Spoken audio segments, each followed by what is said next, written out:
Alright guys, welcome back. CFP here, and this is Survival Living. Yes, I am back from vacation.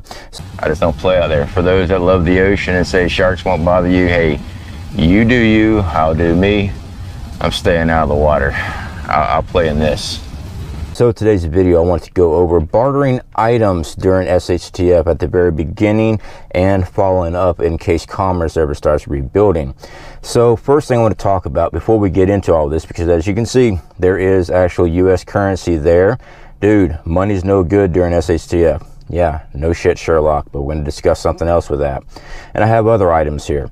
So one of the things I want to discuss, if the grid goes down, your debit cards, your credit cards are useless.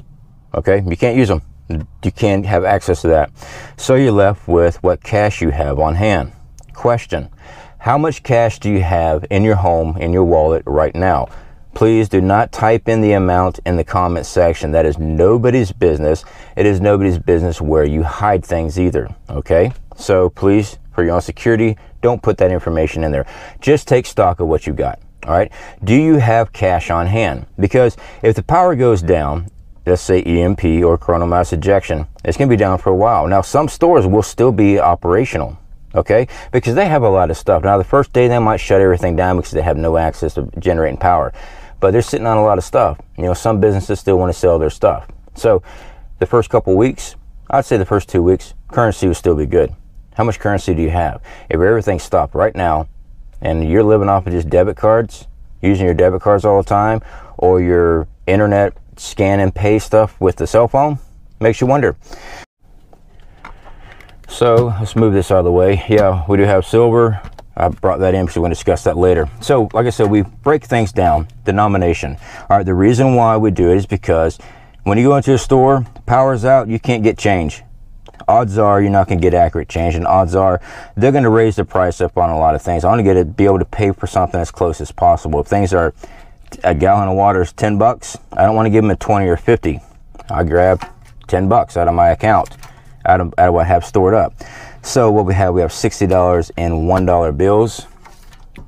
We got 50 in 5s. We have 100 in 10s. We have, I think, 520s.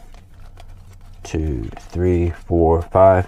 Yep, 520s and $150. I need to get more of those. So with that, that's 5, 6, 7, 50 plus 60, 810, $810 in cash. $810 in cash, our denomination. All right, so we broke it all up. That way, if I got to go buy something when everything first happens, and hey guys, we're preppers for a reason, but we always try to keep extra cash on hand in case we have a hole somewhere. And the fact is, you can't be prepared for every little aspect of it. You can try, but usually there's some type of hole. And if the grid's down and I have the opportunity to make a transaction, I'm going to. So, cash on hand. Silver, all right, these are 5-ounce silver bars, okay? We actually have our own silver company that we work with, we're affiliated with, Money Metal Exchange. Link is in the description, guys. We make a percentage off everything we do with our affiliate programs. We've always been open with that. But these are some new ones that we just came in. I've shown our 1-ounce silver and stuff like that, silver bars. These are the 5-ounce bars, a lot larger. We went ahead and started getting these. We're starting to get more of these. We're going to start getting some 10-ounce bars. So we got a lot of the 1-ounce bars, and also the rounds are nice too. Silver, unfortunately, is a hit and miss. Silver is really good for transferring your wealth through an event. Of course it is. Look at Venezuela. All right, Venezuela is our real-time, up-to-date example of how silver, during the dollar collapse, can keep your family fed. An ounce of silver was able to provide food of a family of 4 for like 3 weeks, if I remember correctly, or it was a month. A family of 4 for 1 ounce. These right here are 5-ounce bars. Silver current price is like $22 and change currently an ounce, just so you know.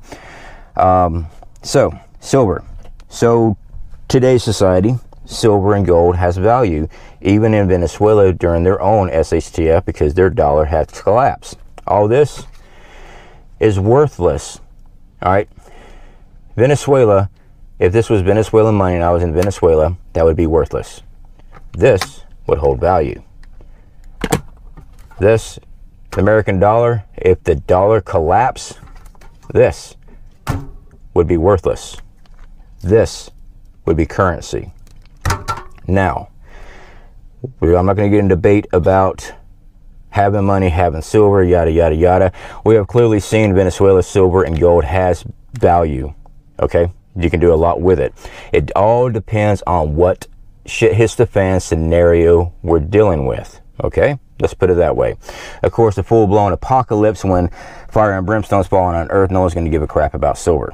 I get that. All right, next up for bartering item, water filters. We stock a lot of Sawyers. We stock a lot of life straws.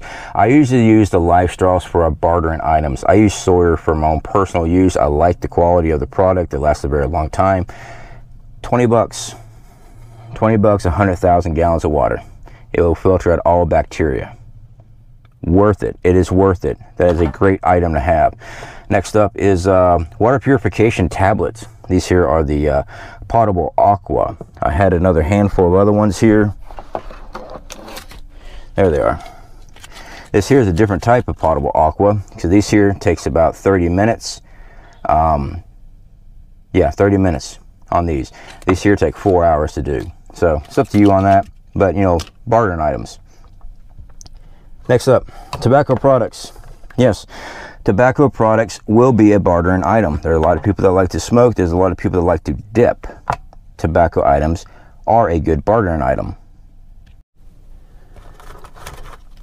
Along with rolling papers. Rolling papers, guys. People roll on cigarettes. These are 99 cents a piece. I throw it back, put it in a container.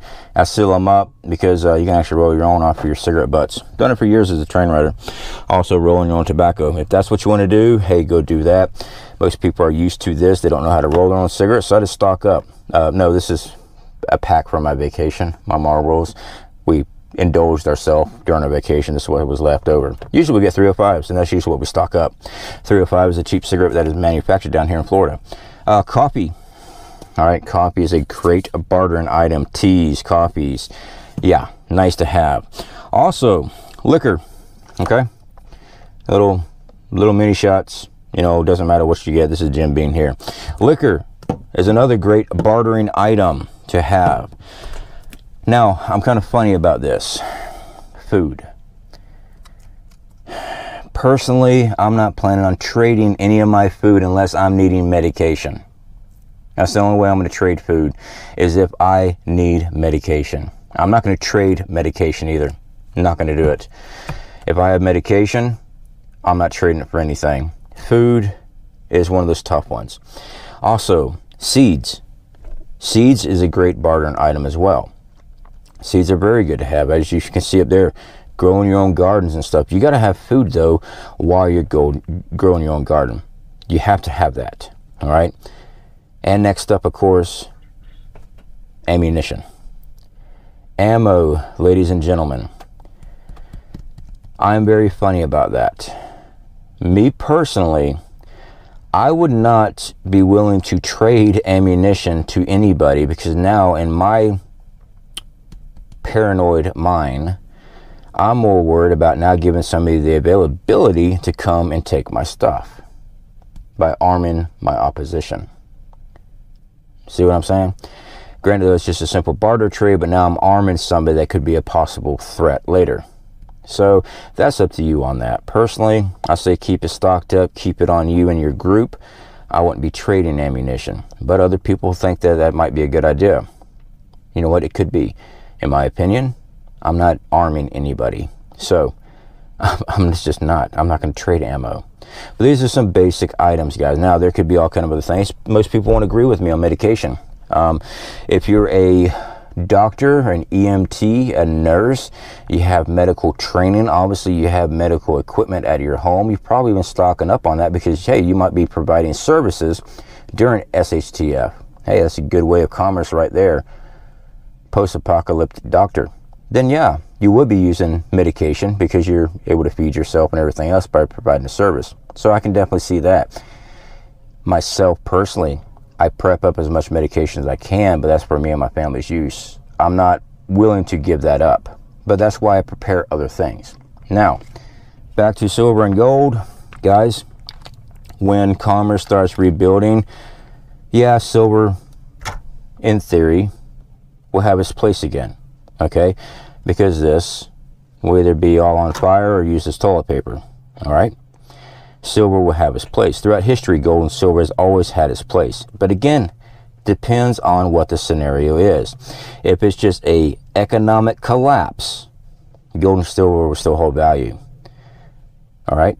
So, very simple. I just want to make sure I stress that out. And if you're down here in Florida, bug spray. Bug spray is a great bartering item, especially down here in Florida, guys. The mosquitoes will eat you alive during the summertime, and even what we call wintertime here, because it doesn't get cold till like middle of January. So bug spray is a good option for you. You can get the pump, you can get the spray. I've heard both arguments on both sides. I've had the aerosol for years and never had an issue.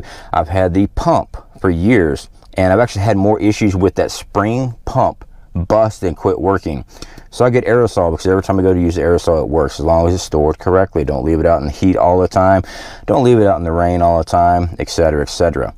So I've had better luck with the aerosols than I have with the little pump ones, because every time I get those little pump jobs, I always bust the spring, or the little plastic crap that's in the inside always cracks and busts. So entirely up to you on that, because I see the comment all the time, you need to be doing blah, blah, blah. No, actually, I am the one that's actually doing. What you need to be doing is actually putting your money where your mouth is and start doing something. Now, I want to encourage anybody to please start a YouTube channel. If you want to start doing prepping, anything like that, you want extra income, hey guys, start working on YouTube. All right, start building your own channel, filming your own stuff, guys. You can actually make passive income, and you can actually make a career out of it too. I see it all the time. Dude, I don't have the money to start prepping. Grab your cell phone, start filming. You can do it. I did it. I'm a welder by trade. I didn't know jack about film work or YouTube. None. I just kept on working at it. Now I make enough to live off of. And I encourage everybody in the prepping community, especially the ones that says you don't understand, people can't afford to prep. Oh yes, I do understand, because I was there. Instead of complaining about it, I took action. I took responsibility, and I made it happen. And I encourage everybody to do the exact same. All right, guys, get to work at it. I stand behind you. You can do it. You can start a YouTube channel. And yes, you can start making money on it so you can buy more preps. All right, guys, speak to y'all later. Now, guys, I want to stress out right fast. Before you go buy gold and silver, you need to make sure you have food stocked up, okay? Before you start buying gold and silver for financial, stocking up wealth and stuff like that, or hopefully SHTF bartering, things like that, please get normal foods first, all right? Get up to a year's supply of normal canned goods and dry goods. We've shown this on our channel many, many times. Please get food, water filtration stocked up first. Then you can play around with the idea of gold and silver. Can you survive without gold and silver? Yes. Yes, you can. Now, I do want to point out something, all right? So, when the pandemic went down, I lost my job, my wife lost her job. The only sense of income that we had was our YouTube channel. That was it. That was the only thing coming in. And when all this stuff happened, we were not a very large channel. We're still not a large channel. But we were not at the aspect where we are today, and we ran into money issues. We had silver stocked up. I was able to take a large amount of my silver, take it to a dealer, not a pawn shop, by the way, an actual bullion dealer, and we nearly got twice as much as we invested for it. So we were able to have cash on hand to pay bills, because those bills kept on coming in. Shit hits the fan comes in many different ways. Now, I want to stress something to you guys. When I first started buying, I was buying, like half grams and, 1/100th of an ounce and stuff like that. Your best bet is larger amounts, like the 5-ounce bars, the 10-ounce bars. You actually save a little bit more on that. 1-ouncers, hey, they're great. The 1-ounce bars are the rounds. There should be pop-ups there for you guys. They work great for currency. You're easy to move around. That way you're not spending a whole 5-ounce bar on something that you can just buy with a 1-ounce bar. So I get the smaller sizes, but you're going to wind up paying more for it, okay? And you're also going to be paying more for design. Now, the company that we're with, Money Metal Exchange, all right, we're affiliated with them. But there's other companies out there. You don't have to use our affiliates at all. One that I've always used for years is JM Bullion. Use them for years. Great prices, great products. One of the things I want to stress out, though, and I want you to be aware of and think about, because I did this. I had bought a whole bunch of the patriotic silvers.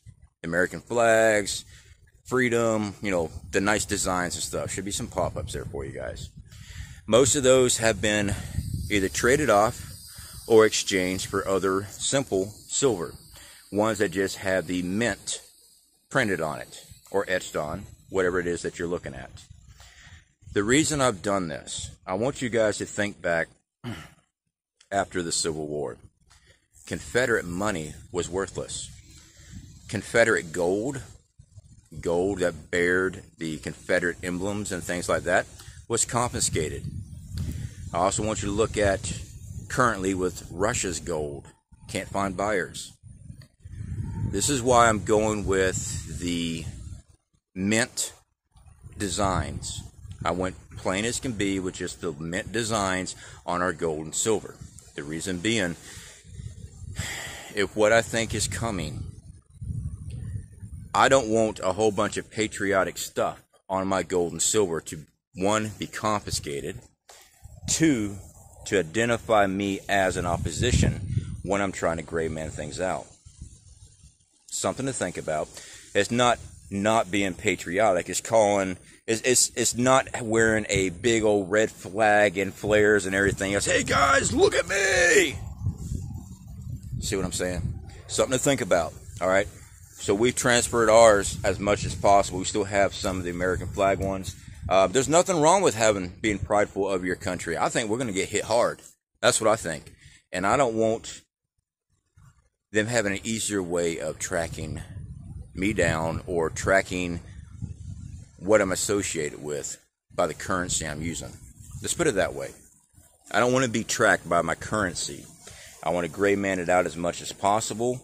And that's why we're going with just the mints. All right, the mint stamps and stuff like that, instead of the "don't tread on me." I mean, dude, those things are cool. I had a bunch of them. The fact is, though, that is a red flag saying, hey, I'm the guy you're looking for. See what I'm saying? But if you want to do that, hey, go for it. Go for it. I'm just telling you what we are preparing, and these are the threats that we're looking at. And the fact is, it's just an unnecessary threat, in my opinion. But you do what you want to. All right, guys. Y'all take care. Speak to y'all later.